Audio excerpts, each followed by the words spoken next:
Hey guys, Ernie here again. Today we're back working on our GR Supra, and as you can see, I have a whole mountain of different duckbills for it. In case you're wondering why, well, you see, when it comes to aesthetic mods, I am just about the most undecisive person on the planet.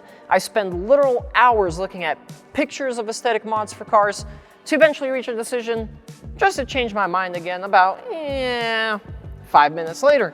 So today I decided to pull a bunch of duckbills out of inventory for it so we can test fit all of them in the car, and in the end, I'll pick one to stay on our car. So if you're anything like me, I hope this video helps you make a better decision. So without further ado, let's go on a packing tape murder spree.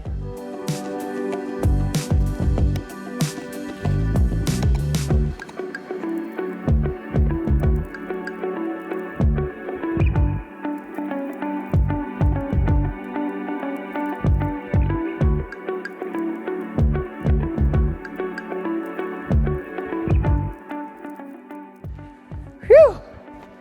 I don't think I want to open another box for like a good month.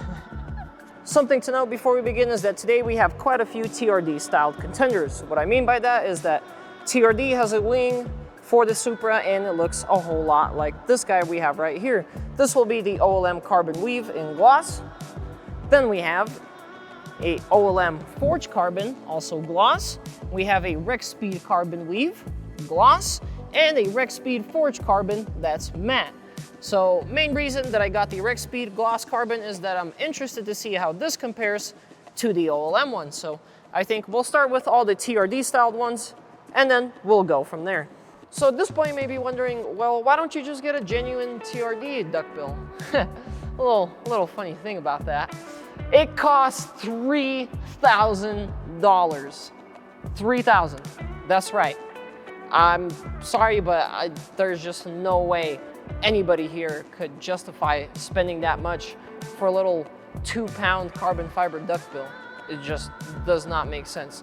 Now, is it gonna fit perfect? Yeah, I mean, it better for $3 grand, right? But honestly, I'd rather get something that fits 90% perfect for 90% off. But that just could be me.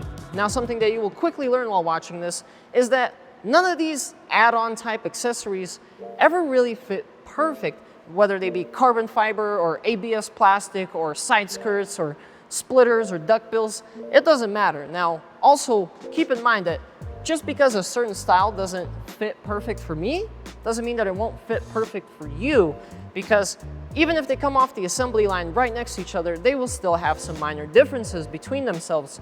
You could even take a look at something like Sabon. They're kind of considered like the second coming of Jesus Christ when it comes to carbon fiber, right? And even they get fitment complaints pretty frequently. That's just kind of the way things are, unfortunately. So if you're actually thinking of pulling the trigger on one of these, just keep that in mind. Now, I'm gonna stop babbling now and let's get to test fitting. For our first contender, we have the OLM TR style duckbill. Now this one's in weaved carbon and obviously in gloss. And overall, I really like the look of it, especially when looking at it from the rear. I think it just adds a really nice, kind of subtle touch to it. Now from the front, I will say, I feel like the edges of it are just a bit too high up. When we're talking about add-on parts like this, I prefer when they, really wedge down to kind of meet with the body of the car pretty much flush. And this one just kind of has a big lip to it, which I'm not the biggest fan of. Now, fitment wise, I was really pleasantly surprised. And I'm not saying this one fits perfect. It does have a little bit of gap on each edge here, but I'm sure with some double-sided sticky tape, that gap will just simply disappear.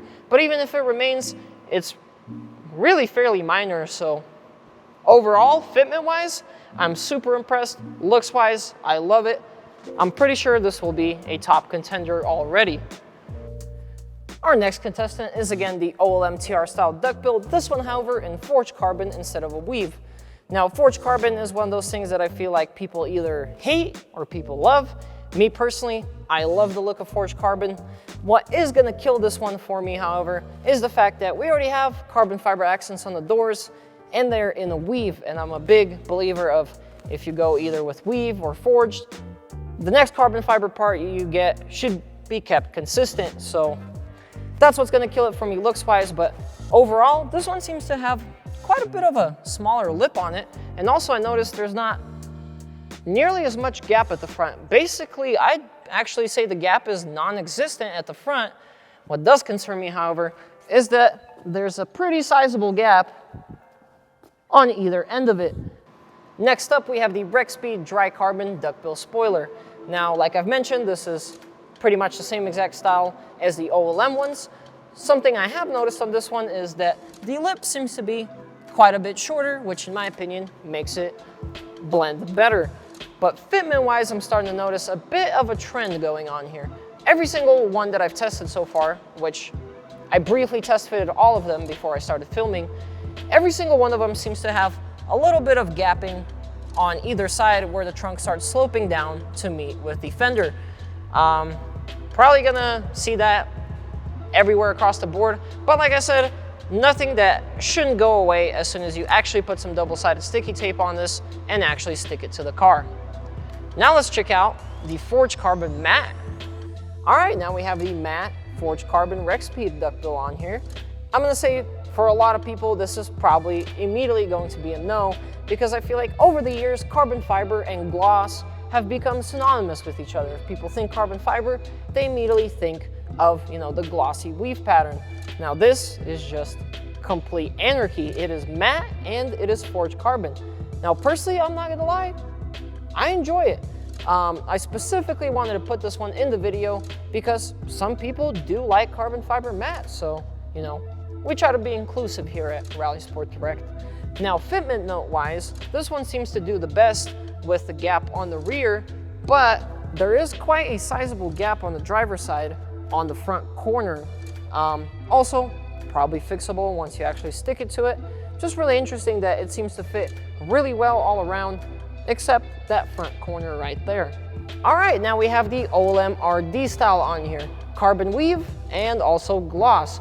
Now I have to say, looking at it from the front, this has gotta be my favorite one by far. I feel like the edge on it is really small, so it molds really well to the rest of the car. But unfortunately, when I look at it from the back, I just wish it went a little bit more left than right, aka it was a bit wider, because I feel like it goes up pretty far, it goes back pretty far, so I just wish that this curve ended a bit more gradually. But overall, I'd say this has got to be my second favorite so far.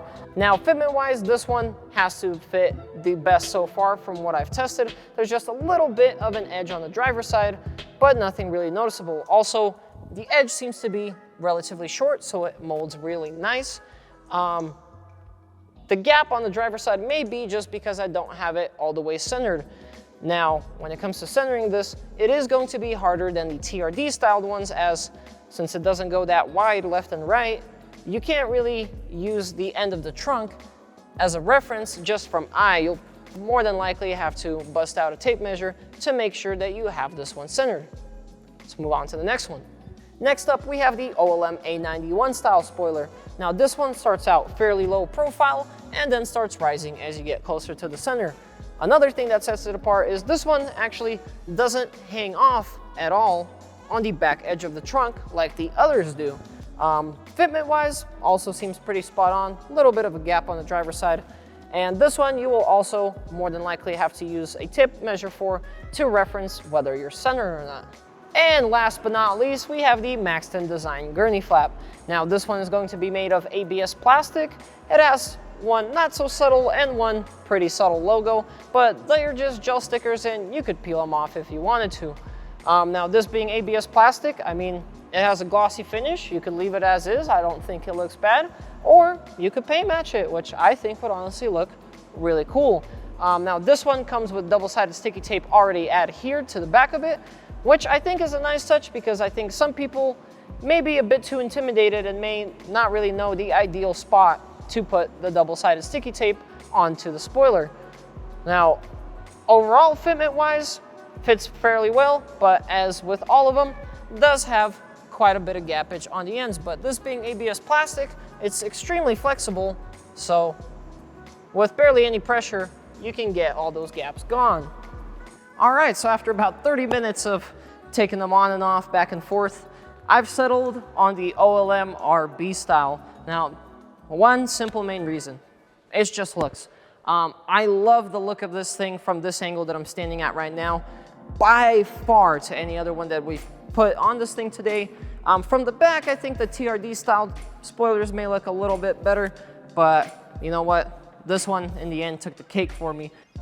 Time to clean the trunk off, get our double-sided sticky tape on the spoiler, and show you guys how to get this thing on.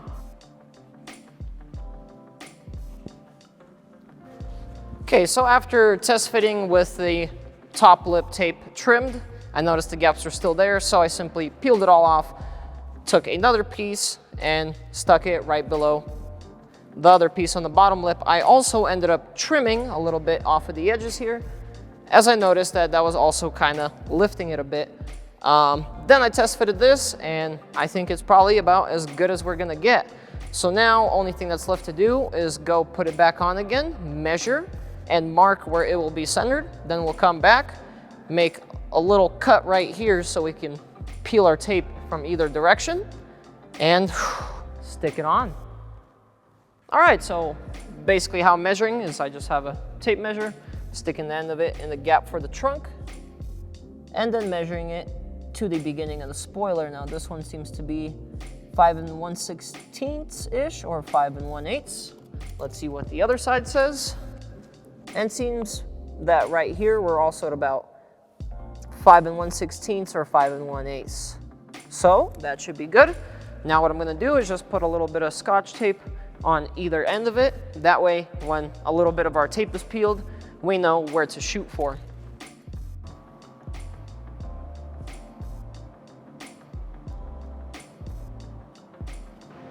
All right, so now what I'm gonna do is just simply make a little cut right around the center through both of these. And I'll also peel back a little bit on the edges in case when we're trying to peel these while it's on the car, it gets stuck somewhere. We can try it from the other direction. I grabbed a couple pieces of some clear tape so we can tape these out just to make sure that they stay outside of the mating surface while we're trying to get it aligned. All right, here we go.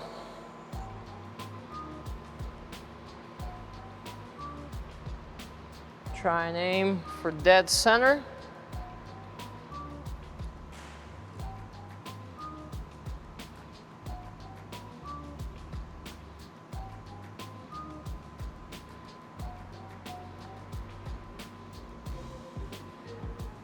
Seems like we're just about on the money right there.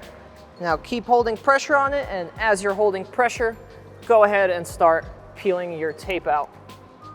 Once you're done pulling all your tape off, make sure you keep putting pressure on it for about a minute to 2 minutes total.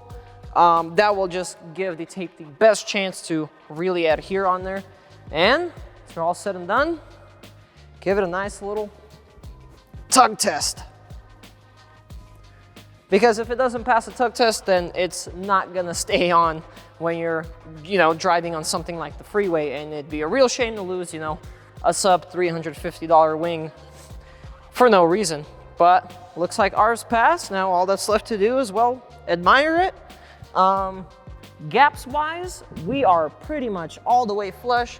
There is just a tiny little bit of lift right here, but it does actually come back down at the very end, and that's mainly what would have bugged me. But then if I'm looking from the back side, also a little bit of gap right here on the right side on the back as well, but nothing that will drive me nuts, honestly, and I'm pretty OCD with this stuff, I'm not gonna lie.